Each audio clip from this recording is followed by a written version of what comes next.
दोस्तों, स्वागत है सभी को हमारे इस वीडियो में, जो कि आज हम श्री राम लला की दूसरी मूर्ति की कहानी को चर्चा करने वाले हैं। तो वीडियो को शुरुआत करने से पहले एक छोटा सा रिक्वेस्ट है कि अभी तक आपने हमारे इस चैनल को सब्सक्राइब नहीं किया तो प्लीज़ सब्सक्राइब कर लें। और दोस्तों, यह जानकारी अच्छी लगी तो वीडियो को एक लाइक करके अपने दोस्तों में शेयर जरूर करें। रामलला की दूसरी मूर्ति का इतिहास आजादी के 2 साल बाद यानी साल 1949 में शुरू होता है। 22 और 23 दिसंबर 1949 की रात विवादित ढांचे में रामलला की मूर्ति देखी गई। भय प्रगट कृपाला दीन दयाला कौशल्या हितकारी के भजन के शोर से पूरी अयोध्या नगरी गूंज उठी। पूरे देश में खबर आई कि 22 से 23 दिसंबर 1949 की दरमियान रात विवादित ढांचे के अंदर रामलला प्रकट हुए हैं। आसपास के कई गांवों में लोगों तक ये संदेश पहुंच गया कि रघुकुल भूषण बाल रूप में जन्मभूमि स्थान मंदिर के गर्भगृह में पधार चुके हैं। सुबह जब पुलिस वहां पहुंची तो सैकड़ों राम भक्तों की भीड़ जमा हो चुकी थी, जो दोपहर तक बढ़कर 5000 से ज्यादा तक पहुंच गई। 23 दिसंबर 1949 को पुलिस ने मस्जिद में मूर्तियां रखने का मुकदमा दर्ज किया, जिसके आधार पर 29 दिसंबर 1949 को विवादित ढांचे पर ताला लगा दिया गया, जो कि जिला जज के आदेश के बाद 1 फरवरी 1986 को दोबारा से ताला खोला गया। यहीं से राम मंदिर आंदोलन को नई ऊर्जा मिलती है। और अब हम बात करेंगे रामलला की तीसरी मूर्ति के बारे में।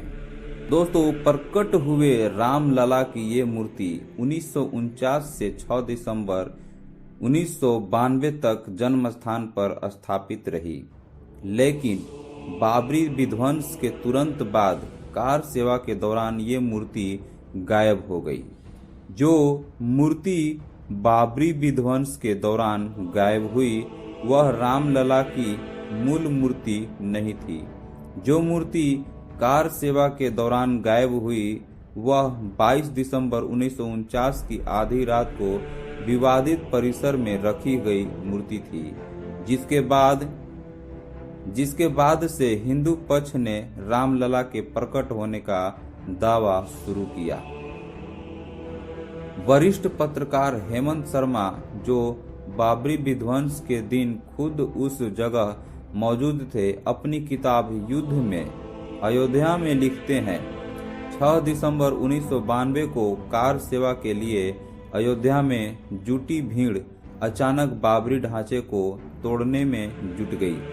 3:45 बजते विवादित ढांचे का बायां गुंबद गिर गया। बीच का मुख्य गुंबद 4:40 पर नीचे आया। ढांचा गिरते ही कार सेवकों की पूरी ताकत मलबे समतल बनाने में लग गई, ताकि वहां फिर से रामलला को जल्दी से जल्दी स्थापित किया जा सके। कार सेवकों ने ढांचे का मलबा पीछे खाई में गिराया और जमीन को समतल करने के काम में लग गए।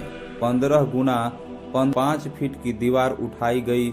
नीचे से उस अस्थायी चबूतरे तक 18 सीढ़ियां बनी।